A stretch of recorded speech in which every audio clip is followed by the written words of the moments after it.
Good afternoon, everybody. Can you hear me? Yeah. Right, okay. I used to do a bit of opera singing, so which... You can sing it. Get forward on the... Oh, right, yeah. Right, has anybody done any UV surveying of hair streak larvae here? Anybody? Ah! Hello, Tom. Hello, Roger. I wish I'd known you were coming, Roger, because, well, you're going to find out. Right, so this is all brand new stuff, really. Gareth Tilley and Alan Stewart have written this paper. It was only accepted in January 25. You can see the title there. But basically what they found out was that these 5 species of hair streak respond well when you shine UV light on them at a wavelength of 365 nanometers. So why do we actually want to use UV in the first place to find these caterpillars? The answer is, when you're looking for these 5 types of hair streak down the side, sometimes it's easy to find eggs. I mean, does anybody here do brown hair streak egg hunting? A couple, yeah. Well, it's actually, once you get your eye in, it's actually really easy to find them. I was only trained in January this year on how to find them, and I found about 50 around Oxford. Just in the space of a month. A whole population there that we didn't know existed before. But essentially what most of the hair streaks, it's very difficult to find the eggs, with the exception of the brown hair streak. But has anybody here gone looking for the adults? Nick. And Roger. Yeah, I mean, you can find the black hair streak. I mean, I once went out from Charlton-on-Otmore, walked for about 4 kilometres, and I found one 2 centimetre long black hair streak in that entire walk. And it's probably only found it because I had my eye in for what I was actually looking for. But they are very difficult to find. And of course, if they're difficult to find, we don't know how many there are. Whereas if you actually use UV, it suddenly becomes a lot more easy to find the populations. And that's why this technique has been developed. So, for those who don't understand what's going on, when you shine a wavelength of 365 nanometers at something, it can be an inorganic material or it can be an organic material, you excite the electrons and they then release the energy partly as heat, but they also convert the ultraviolet light into visible light at, I'm guessing, about 480 nanometers. So it becomes blue light. Okay, so you shine purple light on them from the UV and it becomes blue light. So that means even during the daytime, these larvae are getting hit by UV from the sun and are converting it into visible light. Part of the question is why? We don't know is the answer. But as part of the getting ready for this presentation, I went out to my local black hair streak site just a couple of nights ago, and I suddenly discovered that blackthorn flowers are also photoluminescing. Does anybody know that? I don't know. But you can see on the left the picture taken under UV and then the picture taken under flash of exactly the same flowers. Now the big question is, are these larvae eating the blackthorn flowers, taking the chemical in and then reusing it? It's a process called sequestration, or are they creating their own chemical that happens to photoluminesce? We just don't know. And I was having a conversation with Nick only yesterday, and we were wondering whether it could be that the larvae are actually using photoluminescence to attract ants. And I did a very quick Google search. There's nothing scientific about this whatsoever, but I found, for example, this paper on how lycaenid larvae are using ants as a defence against parasites, parasitic wasps and things like that. So it's at the moment there are way more questions than answers, but this is quite a hot topic. So, going back to May last year, I got an email, I think from Nick, saying, come and join us, we're going to Burnwood Meadows, butterfly conservation are coming along to teach us how to do this method. And so we went along. It was one of those nights when the Northern Lights were showing, so it really was quite fantastic. But we walked around Burnwood Meadows and we found over 80 black hair streak larvae. We found a couple of, or 2 or 3, or 4 brown hair streak larvae, and we found 1 pupae. And later on in the year, I went back and personally found at least 15 black hair streak adults, and I know some of the anecdotally had found 30. So one of the things we want to know is what is the rate of predation, or what is the rate of loss between the laying of eggs, the instars, and then the adult population. So I live in Oxford, and my local black hair streak site is Slade Camp. But does anybody know? I know I'm talking to a group in Buckinghamshire, but you know, I can cycle to this site from my site, from my house. Right by the ring road, isn't it? It's right by the ring road, yeah. So I can cycle here. It's opposite the former home base, the Aldi store, if you know that, in Oxford. And it means that, I mean, personally, I can actually get around that site at night time because there's so much backlight from all the street lights and things like that. But so last year I found on the 2 sites, there's two separate places where they are currently living, and I found 24 black hair streak larvae. And when it came to counting the pupae, I did mark them up with a piece of string, because string also fluoresces, so it's quite a useful technique.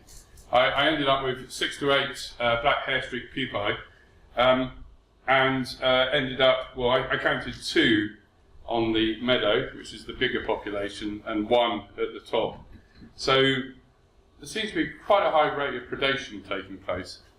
And so just a couple of days ago I thought, you guys are really going to want to know what's happened since this year so far. And I went back and I found 16 black hair streak larvae. But it's really early days, they're just coming out and they're just emerging, so I do expect that number to increase. So, you know, what's the purpose? We don't really know at the moment. What's the degree of predation? We don't really know. And there's so much more to find out. But first, what we can do is use the technique to fill the gaps in terms of where the population actually exists. So, last Wednesday, a whole group of us, including Nick, Tom and Roger, went to Calvert, and we received some training on how to do this, well, UV surveying technique.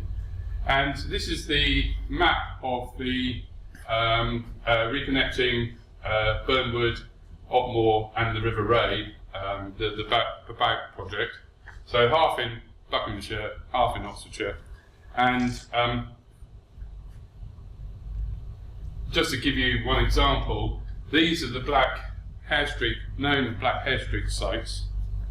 And what we want to do is use the technique to survey other areas within the Ribor region to find out whether we've actually been undercounting the population, or whether the population that we've seen is all that there is. So here we are. A few people might recognise themselves in this photo. But we went from Calvert, we went down to Finmere, and we found 32 black hair streak larvae just walking along one lane, I think, or ride, something like that. So, you know, it does work, especially when you've got so many people looking for them. And Peter Hughes from Butterfly Conservation, as the press officer, came along, and as a result, we were in the news. In fact, this was only published a day ago, and Mick normally said to me, Thursday's the cut-off date for the presentations, and I had to come back and say, I'm terribly sorry, but this is so fast-moving, I need to redo the presentation. So, but I'm very pleased to say as well that if you look at the article, one of my photos is in there as well. So that's great. But yeah, we're also hoping to get into the Guardian newspaper, so keep a look out there as well. So this is what they look like under UV. So can you see, you've got lots of purple light here, the camera's picking up, and that purple light has been converted through photoluminescence into blue light. And that's what we're looking for. So as you scan the hedgerows, you're looking for little flashes of blue light. So under a camera flashlight, that's what they look like. So this is a black hair streak, and the characteristics are these small red dots along the back of the body. So this was actually one of the first that we found. I'm not quite sure what it is. I mean, I think it's black hair streak, but is it one of the very early instars? This is so much we don't know, really. That was the one that was in the UV photo earlier on, but taken using flash. So that's a sort of second or third instar. So that was taken just a few days ago. And then this one was taken last year, and I think you can see that it's putting a silk pad down on the leaf. So I think this is one of the ones that was successfully transformed into a pupae. Does everybody here know what a black hair streak pupae looks like? There you go. Saw one last year. Stuart showed me. Yeah. Well, I had 6 to 8 of these, and the way they tend to emerge is that this bit splits apart and they literally come out. I've actually got a photo of one where its legs coming out. So that's how they came out. But they will position themselves both on branches and on leaves. So the kit. I have to stress that Roger, Tom, Nick, and I went through about 3 hours of training, and I'm trying to do this in about 2 minutes. So I'll tell you what the kit is. What do you think the most important kit to take on this sort of surveying is? The right sort of UV? Yes, but no. Safety glasses? Head torch? If you were an observer of the trainees a couple of days ago, you would have realised that. Actually, hang on, yeah, there you are. It's a camera, because everybody was so desperate to get a photo. So I think I'd first of all tell you about the way that I'm capturing these photos and some of the issues you've got. So I was using a Samsung phone, which comes with a 5 megapixel macro snapper, and it's got a fixed focal length. So all I have to do when I want to take a photo is get to 4 centimeters distance from the object I'm trying to photo with the macro setting, and I can get good photos out of that. Peter Hughes was using an SLR, and he really struggled at first to get any decent photos out of that. And people who had iPhones as well were really struggling. So it is worth, bearing in mind you're trying to take photos in low light conditions. And we do want photos taken for eye recall so that we can actually be certain it's a black hair streak larva instead of a brown hair streak larva. It is really important to make sure that you've actually got the right camera to use in those sort of conditions. And then, as you've said, glasses. I personally use UV goggles because I wear spectacles, so it's a lot easier for me to work on goggles rather than glasses. Within that 10 to 36, I've just got the ordering on. What would you recommend within that 10 watts? Well, this is a 15 watt UV torch, and I certainly recommend probably a minimum. But basically, you can get 15, 30, or 36 watt. So I personally would say a 15 watt torch.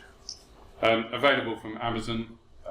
Type in 365 nanometer torch, and you'll get a range come up.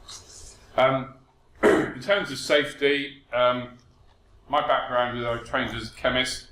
I've sort of thought, well, exactly how dangerous this is, because I mean UV damage is cumulative, but it turns out that this is a 15 watt torch. Does anybody here ever use a sunbed? No, you all go outside, don't you? So you're always walking transex, so you don't need to. But typical sunbed is anything from 1600 to 4000 watts. So we're talking a tiny fraction of that. But because UV damage is cumulative, you do need to be aware that you are putting yourself at risk, I think it's fair to say, of either skin cancer or cataracts. So always wear goggles or glasses, always use gloves, and I personally use factor 50 suntan cream as well. It sounds quite bizarre, but what the hell, I have the stuff in the car, I might as well protect myself anyway, is my view on that.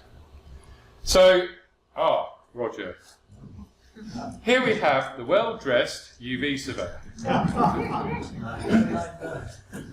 You'll notice the beautiful pair of UV goggles, the red gloves, the high-vis vest, which is absolutely essential because you're working in the dark, and also the warm and thorn-resistant clothing.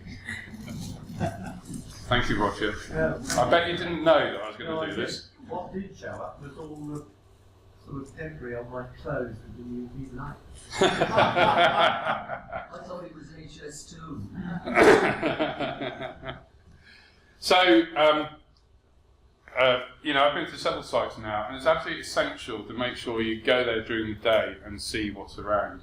And I thoroughly recommend that the water ditches, especially ditches containing water nearby, if you can, don't survey that area. It's dangerous at night time.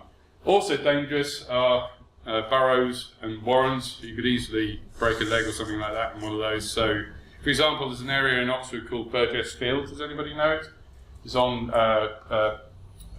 Port Meadow, and that's where I found sort of 50-odd brown hair streak. Well, part of it is some of the hedgerows run through a rabbit warren, and we're just not going to survey those. It's just not going to touch it. But I also discovered the area that I've been allocated on the Rebor survey. There's some beehives nearby.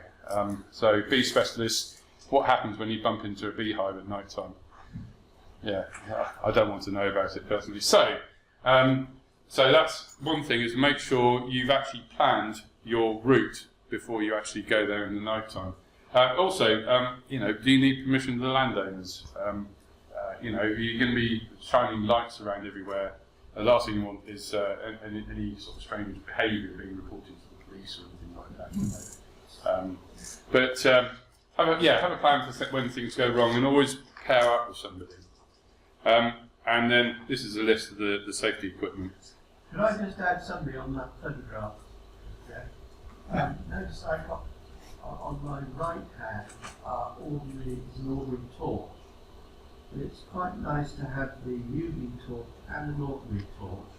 You switch the UV off, and you see the natural colour of the larvae. Yeah. And you can take a good photograph of it. Yeah. Yeah. So that I did quite a lot. If you keep on looking at the UV, you'll see this artificial sort of greenish blue light all the time. Yeah. No, absolutely. Yeah. So, working with both torches is a good practice. So when you record, please use iRecord. Make sure you set it to larvae. Don't try and record an adult that obviously looks like a caterpillar. And include photos, because the brown hair streak larvae, I haven't included the photo here, but it does look like look fairly like the black hair streak. The only difference is the time they come out. You'll see black hair streak first, then you'll see brown hair streak after. But quite often, because they both feed on blackthorn, you'll see small brown hair streak larvae along large black hair streak larvae. And I've put some sort of rough dates I've taken off iRecord for when you'll see them. So for more information, Butterfly Conservation has got an excellent webpage on UV, and that's me. There we are. Thank you.